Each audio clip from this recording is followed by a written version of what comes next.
Estudio Bíblico Escuela Dominical IEP. Domingo 19 de enero de 2025. Tema: sentencia de muerte por desobedecer al mandato divino dado a Israel. Lección: Números 15:32 al 36. Texto: Romanos 6:23. Introducción: la historia de Israel está profundamente marcada por la revelación de la voluntad de Dios a través de su ley, que fue dada al pueblo a través de Moisés y los profetas.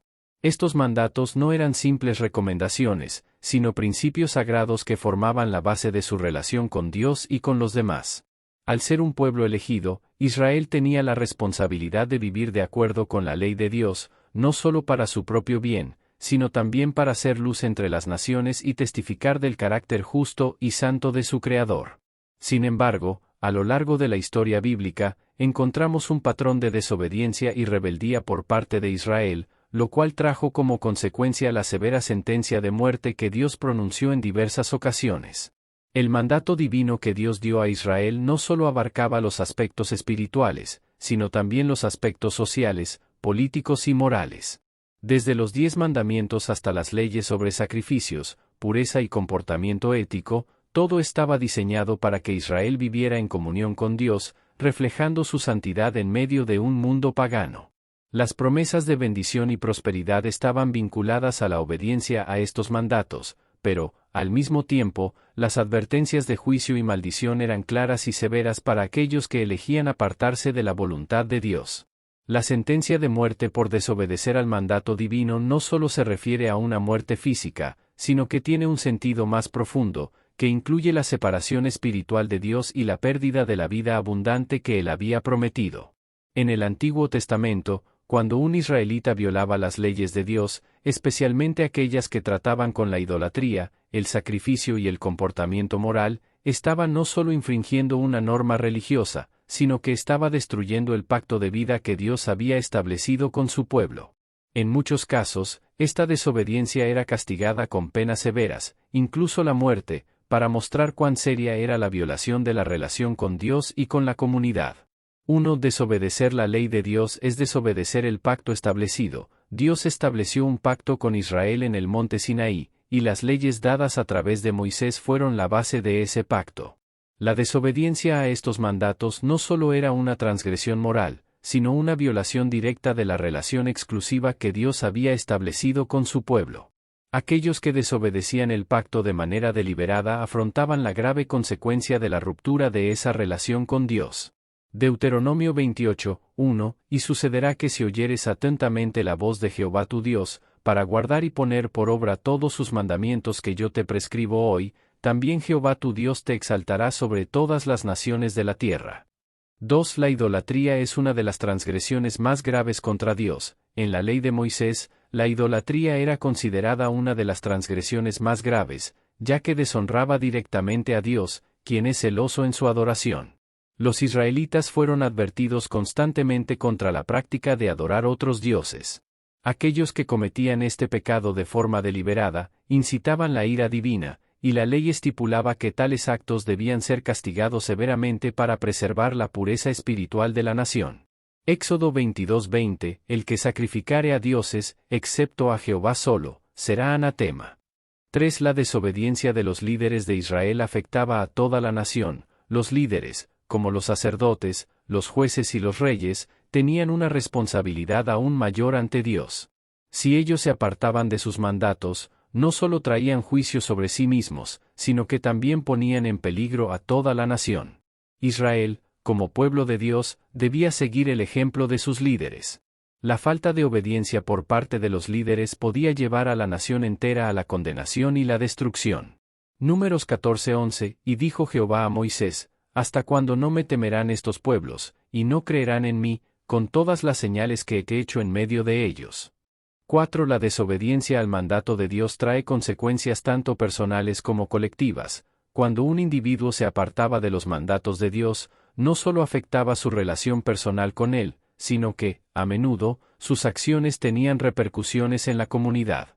Las consecuencias del pecado de uno podían extenderse a la nación, trayendo calamidad, plagas y derrotas militares.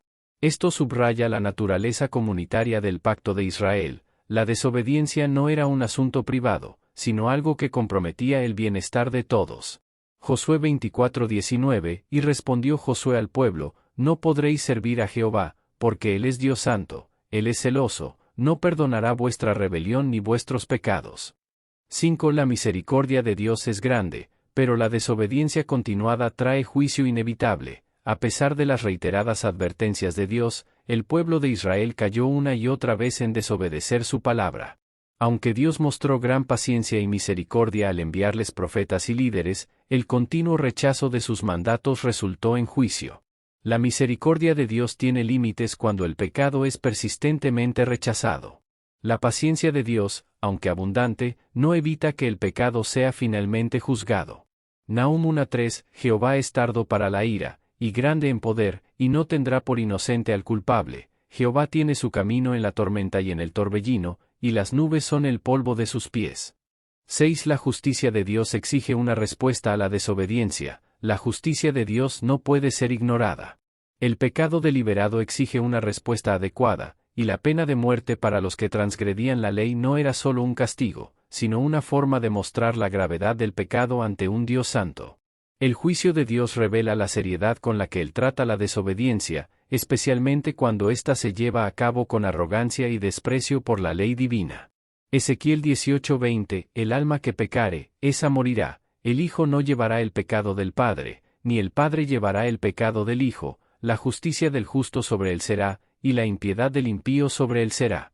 7. El castigo de muerte en el Antiguo Testamento refleja la santidad de Dios y su deseo de purificar a su pueblo. El castigo severo de muerte impuesto por la desobediencia al mandato divino no solo era un acto punitivo, sino también un acto purificador. Dios deseaba que su pueblo estuviera separado de la corrupción del pecado, y la ejecución de los castigos fue una forma de santificar a la nación y evitar que el pecado se propagara. Este principio de purificación es un reflejo de la santidad de Dios, quien no puede tolerar la corrupción del pecado en su presencia. San Juan 17:17, por tanto, santifícalos en tu verdad, tu palabra es verdad. Conclusión, la sentencia de muerte por desobedecer al mandato divino dado a Israel refleja la gravedad con la que Dios trata el pecado y la desobediencia. A través de las leyes y mandatos, Dios estableció un pacto con su pueblo, un pacto que implicaba vida y bendición para aquellos que le obedecieran, pero también juicio y castigo para aquellos que se apartaran de su voluntad. La desobediencia al mandato divino no solo afectaba al individuo, sino que tenía repercusiones para toda la comunidad, demostrando que la relación con Dios no es simplemente un asunto personal, sino algo colectivo y trascendental para la vida del pueblo. El castigo severo de muerte, especialmente en casos de idolatría, rebelión o violaciones graves de la ley, no fue solo un castigo punitivo, sino un medio para purificar al pueblo de la corrupción del pecado y mantener la santidad de la nación de Israel. Estos juicios también sirven como advertencias para nosotros hoy, recordándonos que el pecado, especialmente cuando es cometido de manera deliberada y con orgullo, tiene consecuencias eternas. Primer título. Tentando a Dios por santificar el día de reposo. Versículo 32. Léase, Éxodo 31:14, Hebreos 10:25. Introducción. El concepto del día de reposo es un principio fundamental que aparece desde los primeros capítulos de la Biblia, en el relato de la creación, donde Dios mismo descansó al séptimo día después de haber creado el mundo. Este día de descanso fue instituido no solo como un mandato para la humanidad, sino también como un principio de orden y santificación. A lo largo de las Escrituras, Dios subraya la importancia del descanso en él como un acto de adoración y un recordatorio de nuestra dependencia total de su provisión y cuidado. El día de reposo se convierte en una señal de la relación especial entre Dios y su pueblo, Israel, un día dedicado a la santificación, a la adoración y a la renovación tanto física como espiritual. Sin embargo, a lo largo de la historia de Israel, el día de reposo comenzó a ser interpretado de manera legalista y restrictiva, lo que llevó a una distorsión de su propósito original. Los líderes religiosos, especialmente durante el tiempo de Jesús, se enfocaron más en las reglas y regulaciones que en el espíritu del día. Esta actitud legalista no solo alejaba al pueblo de Dios, sino que también generaba cargas pesadas sobre las personas, que ya luchaban con las dificultades de la vida diaria.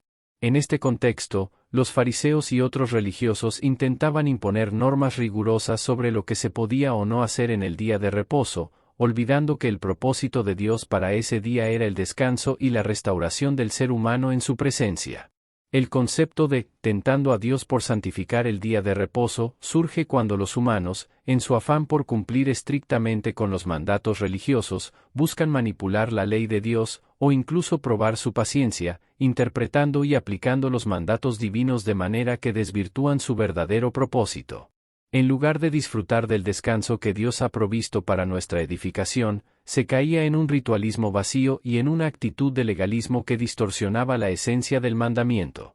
Esto no solo llevaba a una práctica incorrecta del día de reposo, sino que también mostraba una falta de entendimiento del carácter de Dios y de la libertad que Él ofrece a aquellos que son verdaderamente su pueblo.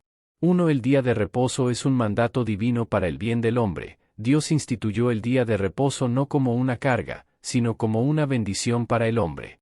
Fue un día apartado para que el ser humano pudiera descansar físicamente, reflexionar espiritualmente y renovar su relación con Dios. La santificación del día de reposo debía ser entendida en su propósito original de descanso y adoración, no como una obligación impuesta. Éxodo 20, 8-10, acuérdate del día de reposo para santificarlo. 6 días trabajarás, y harás toda tu obra, mas el séptimo día es reposo para Jehová tu Dios. No hagas en él obra alguna, tú, ni tu hijo, ni tu hija, ni tu siervo, ni tu criada, ni tu bestia, ni tu extranjero que está dentro de tus puertas. 2. El día de reposo representa la confianza en la provisión de Dios. Guardar el día de reposo es un acto de fe. Al descansar en ese día, el pueblo de Israel demostraba su confianza en que Dios proveería lo necesario para sus necesidades. Al no trabajar en ese día, el pueblo reconocía que su sustento no dependía solo de sus esfuerzos, sino de la gracia y provisión de Dios. Éxodo 23:12, 6 días trabajarás, y harás toda tu obra, pero el séptimo día es reposo para Jehová tu Dios. No hagas en él ninguna obra, tú, ni tu hijo, ni tu hija, ni tu siervo, ni tu criada, ni tu bestia, ni tu extranjero que está dentro de tus puertas. 3. El legalismo en la observancia del día de reposo desvirtúa su propósito. Jesús confrontó el legalismo en torno al día de reposo, cuando los fariseos imponían reglas estrictas que hacían de este día una carga en lugar de un día de descanso y liberación. El verdadero propósito del día de reposo no es imponer reglas rígidas, sino permitir que las personas experimenten la paz y la libertad en Dios. Marcos 2:27 y 28, y les dijo, el sábado fue hecho por causa del hombre, y no el hombre por causa del sábado, de manera que el Hijo del Hombre es Señor aún del sábado. 4. El día de reposo es un recordatorio de la creación y de la redención. El día de reposo nos recuerda tanto la obra de la creación como la obra de la redención. En la creación, Dios descansó el séptimo día después de haber completado su obra, y en la redención, Jesús completó la obra de salvación en la cruz. El descanso en el día de reposo señala la obra acabada de Dios tanto en la creación como en la redención.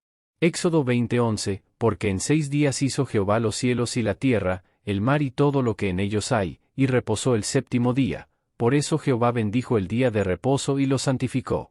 5. La falta de santificación del día de reposo manifiesta desobediencia a Dios. Desobedecer el mandamiento de santificar el día de reposo no solo es una violación de la ley, sino un acto de ingratitud y falta de fe en la provisión divina. El día de reposo es una señal visible de la relación especial entre Dios y su pueblo. Al no santificar este día, se refleja una actitud de desobediencia y una falta de reverencia hacia los mandatos de Dios. Jeremías 17:27, pero si no me oyeres, ni guardares el día de reposo, ni santificaréis el día de reposo, ni si no guardares el día de reposo para santificarlo, y no desobedeciereis mi mandato, yo os destruiré con espada. 6. El día de reposo no solo es un descanso físico, sino espiritual. El verdadero descanso del día de reposo no solo es físico, sino también espiritual. Es un tiempo para renovar nuestras fuerzas en Dios, reflexionar sobre su palabra y recibir su paz. La santificación de este día nos permite apartarnos del ruido del mundo y acercarnos más a Él en adoración y meditación. Mateo 11:28, venid a mí todos los que estáis trabajados y cargados, y yo os haré descansar. 7. Jesús cumplió y reformó la observancia del día de reposo. Jesús, como Señor del día de reposo, vino a enseñar que el día de reposo no es una carga, sino un regalo de Dios para el bienestar del hombre.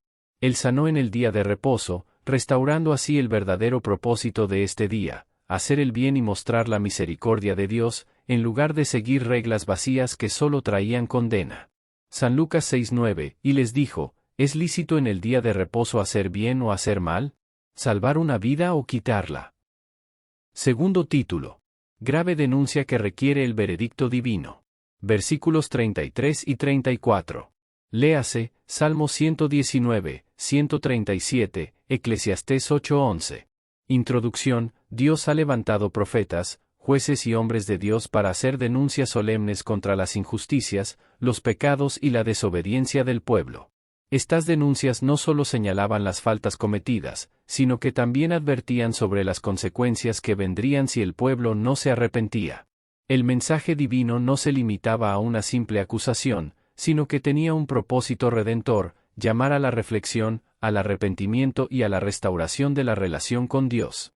Sin embargo, cuando estas denuncias caían en oídos sordos y el corazón del pueblo permanecía endurecido, el veredicto divino se volvía inevitable. En la Escritura, encontramos diversos ejemplos de este tipo de situaciones. Desde el pecado de Adán y Eva, que trajo consigo la caída de la humanidad, hasta las advertencias de los profetas sobre la idolatría, la corrupción moral y la opresión de los pobres, la denuncia de Dios no es solo una cuestión de moralidad humana, sino una cuestión de justicia divina. Dios, en su santidad y justicia, no puede permitir que el pecado quede sin ser tratado. La gravedad de una denuncia contra el pecado, ya sea individual o colectivo, requiere la intervención divina, cuyo veredicto siempre es justo y perfecto. Este tema nos invita a reflexionar sobre la gravedad de nuestros actos y de nuestra actitud ante la voluntad de Dios. No se trata de una simple condena sin apelación, sino de un juicio que busca el restablecimiento de la justicia, el arrepentimiento sincero y la reconciliación con el Creador. La denuncia que requiere el veredicto divino no es solo una llamada a la corrección, sino también una invitación a volver al camino de la verdad y la rectitud. Si bien el juicio de Dios es severo, también es un acto de misericordia, pues a través de él, Dios busca que el corazón humano se vuelva a él para recibir perdón y restauración. El pecado requiere una denuncia justa y clara de Dios. Desde los primeros relatos bíblicos, el pecado ha sido un tema central en la relación entre Dios y el hombre. La denuncia del pecado es un acto divino que busca exponer la maldad, pero también alertar al pueblo de las consecuencias de persistir en la desobediencia. Dios no actúa de manera arbitraria. Cada denuncia es una llamada al arrepentimiento y a la justicia. Números 1:47, Mas los demás hombres de la tribu de Leví no fueron contados entre ellos, porque Jehová había dicho a Moisés, la tribu de Leví no será contada entre los hijos de Israel, ni tomes cuenta en el censo de los hijos de Israel. 2. La desobediencia recurrente de Israel trae consecuencias. A lo largo de la historia de Israel, la desobediencia a los mandamientos de Dios y la persistencia en la idolatría trajeron sobre el pueblo las denuncias proféticas, que no solo señalaban el pecado, sino que también anunciaban el juicio inminente si no se arrepentían. Dios es paciente, pero su justicia no puede ser burlada indefinidamente. Ezequiel 20:13, pero la casa de Israel se rebeló contra mí en el desierto, no anduvieron en mis estatutos, y menospreciaron mis juicios, los cuales, si el hombre los cumple, vivirá por ellos, y profanaron mis sábados, porque su corazón se fue tras sus ídolos. 3. La justicia de Dios es inmutable y perfecta. La justicia de Dios no cambia ni se adapta a las circunstancias humanas. Él es justo en todas sus decisiones, y su juicio siempre se basa en la verdad. Las denuncias divinas no son una respuesta impulsiva, sino una consecuencia de la justicia perfecta de Dios, que se manifiesta en la condena del mal y en la protección de los justos. Santiago 2:13, porque el juicio es sin misericordia para el que no hizo misericordia, y la misericordia triunfa sobre el juicio. 4. La denuncia de Dios busca la restauración, no la condena final. A pesar de las graves denuncias de pecado, la intención de Dios nunca ha sido la destrucción sin esperanza. Su denuncia es una advertencia para que el pueblo se arrepienta y se vuelva a él. El juicio final es solo el resultado de la resistencia persistente al llamado de arrepentimiento. Jeremías 25:5, por tanto, vuélvanse ahora, y aparten cada uno de su mal camino, y de sus malas obras, y habitaréis en la tierra que Jehová os dio a vosotros y a vuestros padres, para siempre. 5. El juicio de Dios es inminente para los inicuos. Cuando el pueblo persiste en su maldad, el veredicto divino no se hace esperar. La paciencia de Dios tiene un límite, y aquellos que han rechazado repetidamente su llamado al arrepentimiento enfrentan las consecuencias de sus actos. El juicio de Dios es cierto y llegará a su debido tiempo.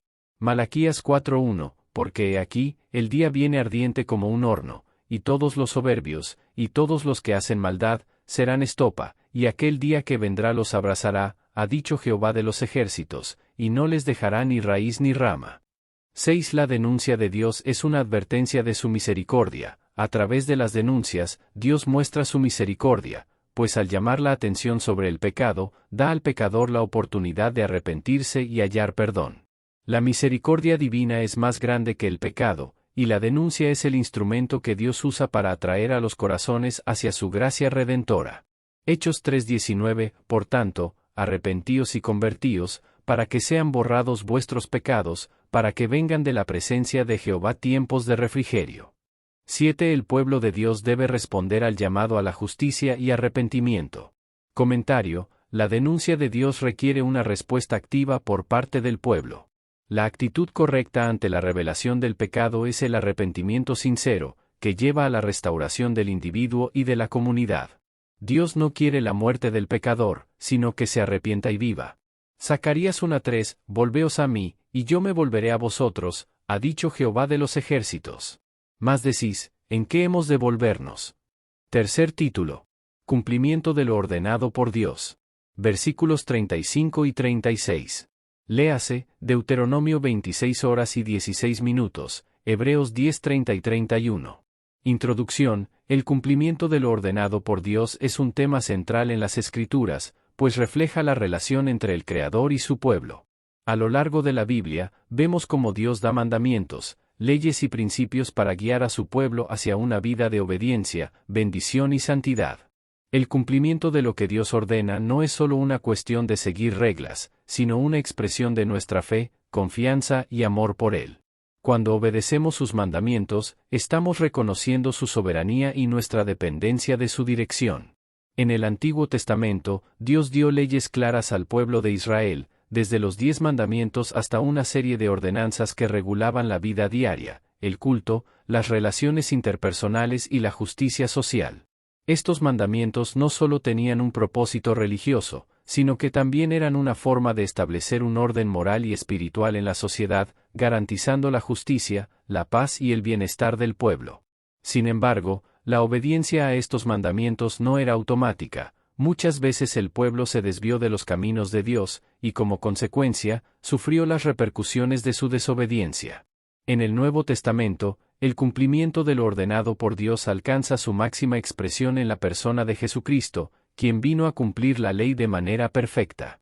Jesús no vino para abolir la ley, sino para cumplirla, Mateo 5:17, mostrando que el cumplimiento de los mandamientos de Dios es posible solo a través de su gracia.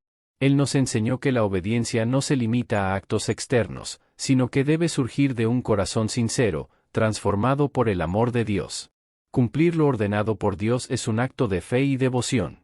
Cuando vivimos conforme a sus mandamientos, estamos mostrando nuestra gratitud por su sacrificio y su amor. Además, al seguir su voluntad, experimentamos la verdadera paz y bendición que Él ha prometido a aquellos que le obedecen. Este tema nos invita a reflexionar sobre nuestra propia obediencia a los mandamientos de Dios y a preguntarnos si estamos viviendo de acuerdo con lo que Él ha ordenado para nuestras vidas. 1. El cumplimiento de los mandamientos es la expresión de nuestra obediencia a Dios. La obediencia a los mandamientos de Dios es la manifestación externa de un corazón que reconoce su autoridad y soberanía. Dios nos ha dado instrucciones claras y específicas en su palabra para que las sigamos, no solo como un deber, sino como un acto de amor hacia Él. El cumplimiento de estos mandamientos es lo que da testimonio de nuestra fe genuina. San Juan 14:15, si me amáis, guardad mis mandamientos. 2. La obediencia a los mandatos de Dios conduce a la bendición. A través de las Escrituras, Dios nos enseña que el cumplimiento de sus mandatos no es solo una cuestión de disciplina moral, sino un camino que conduce a la bendición y prosperidad. La obediencia abre la puerta a la bendición de Dios, mientras que la desobediencia trae consecuencias adversas. Deuteronomio 28, 3 y 4, y serán benditos en la ciudad, y serán benditos en el campo. Bendito el fruto de tu vientre, el fruto de tu tierra, y el fruto de tus bestias, la cría de tus vacas, y los rebaños de tus ovejas. 3. La obediencia a Dios es un testimonio para el mundo. Cuando vivimos de acuerdo con los mandatos divinos, no solo beneficiamos nuestras propias vidas, sino que damos testimonio ante el mundo de la fidelidad y la justicia de Dios. La obediencia se convierte en un reflejo de su carácter y nos hace luz en medio de las tinieblas del mundo. Mateo 5:16, así alumbre vuestra luz delante de los hombres, para que vean vuestras buenas obras, y glorifiquen a vuestro Padre que está en los cielos. 4. El cumplimiento de la ley demuestra la transformación interna. El cumplimiento de lo que Dios ha ordenado no es simplemente una cuestión externa de comportamiento, sino el resultado de una transformación interna que ocurre cuando aceptamos a Cristo en nuestros corazones. Solo cuando el Espíritu Santo trabaja en nosotros podemos cumplir verdaderamente la ley de Dios desde el interior. Romanos 5:5, porque el amor de Dios ha sido derramado en nuestros corazones por el Espíritu Santo que nos fue dado. 5. La obediencia es mejor que el sacrificio. Dios valora más la obediencia sincera a su voluntad que las ofrendas externas. La obediencia proviene de un corazón dispuesto y es la mejor respuesta que podemos darle a Dios, mucho más que cualquier sacrificio o ritual religioso. Primera de Samuel 15:22, y Samuel dijo, se complace Jehová tanto en los holocaustos y víctimas, como en que se obedezca a las palabras de Jehová. Ciertamente, el obedecer es mejor que los sacrificios, y el prestar atención que la grosura de los carneros. 6. El cumplimiento de lo ordenado por Dios es un acto de fe. Cumplir lo que Dios ha ordenado no siempre será fácil ni comprensible para nuestra mente humana, pero es un acto de fe. Creemos en la bondad, sabiduría y justicia de Dios, por lo que confiamos en que su voluntad es lo mejor para nosotros. La obediencia a sus mandamientos es una demostración de nuestra fe en su soberanía. Primera de Juan 3:24, y el que guarda sus mandamientos permanece en Dios, y Dios en él, y en esto sabemos que él permanece en nosotros, por el Espíritu que nos ha dado. 7. El cumplimiento de los mandamientos de Dios nos lleva a la plenitud de la vida. El cumplimiento de lo que Dios ha ordenado no solo nos asegura la bendición temporal, sino que también nos conduce a una vida plena y abundante, conforme al propósito divino. Vivir en obediencia a los mandamientos de Dios es el camino hacia la vida verdadera, donde encontramos paz, gozo y satisfacción en él. San Juan 10:10, el ladrón no viene sino para hurtar, y matar, y destruir, yo he venido para que tengan vida, y para que la tengan en abundancia. Conclusión, el cumplimiento de lo ordenado por Dios no es simplemente una obligación religiosa, sino una expresión profunda de nuestra relación con Él. A través de la obediencia a sus mandamientos, no solo estamos demostrando nuestro amor y respeto hacia Él, sino también alineándonos con su propósito divino para nuestras vidas. Dios, en su sabiduría infinita, nos ha dado instrucciones claras para guiarnos hacia una vida plena, bendecida y llena de paz. Aunque el camino de la obediencia puede ser desafiante, el cumplimiento de sus mandamientos siempre conduce a la verdadera prosperidad, tanto espiritual como material. Vivir en obediencia es, por lo tanto, un acto de fe y confianza, reconociendo que su voluntad es lo mejor para nosotros. Al obedecer a Dios, no solo experimentamos su bendición, sino que también reflejamos su luz en un mundo necesitado de esperanza. El cumplimiento de lo ordenado por Dios es el camino hacia la vida abundante y la realización de su plan perfecto para nosotros. Texto. Porque la paga del pecado es muerte, mas la dádiva de Dios es vida eterna en Cristo Jesús Señor nuestro. Romanos 6:23. Comentario para el texto. Este versículo resalta dos verdades fundamentales: la justicia de Dios respecto al pecado y la gracia divina manifestada en Cristo. La primera parte del versículo afirma que la paga del pecado es muerte, lo cual subraya que el pecado, al ser una transgresión contra la ley perfecta de Dios, trae consigo consecuencias inevitables: la muerte espiritual, que es separación de Dios, y la muerte física, que es el resultado final del pecado en el mundo. Es una advertencia seria sobre la gravedad del pecado y su impacto eterno. Sin embargo, la segunda parte ofrece un contraste maravilloso: mas la dádiva de Dios es vida eterna en Cristo Jesús Señor nuestro. Aquí, se nos presenta la gracia de Dios a través de su regalo, la vida eterna. Mientras que el pecado trae muerte, el sacrificio de Jesucristo en la cruz ofrece la oportunidad de recibir la vida eterna como un regalo inmerecido. La vida eterna no se puede ganar por obras, sino que es dada gratuitamente por la gracia de Dios a todos aquellos que reciben a Jesús como Señor y Salvador. Este versículo es un resumen del Evangelio. El pecado lleva a la muerte, pero Cristo ofrece la salvación y vida eterna a todo aquel que cree en Él. Este estudio no busca reemplazar los estudios bíblicos que se realizan cada semana en su respectiva iglesia evangélica pentecostal, al contrario, tiene como fin principal, complementar o ayudar en el estudio bíblico que usted realiza, esperando que cada referencia bíblica sea de ayuda y de bendición para su vida. Honra y gloria a nuestro Dios.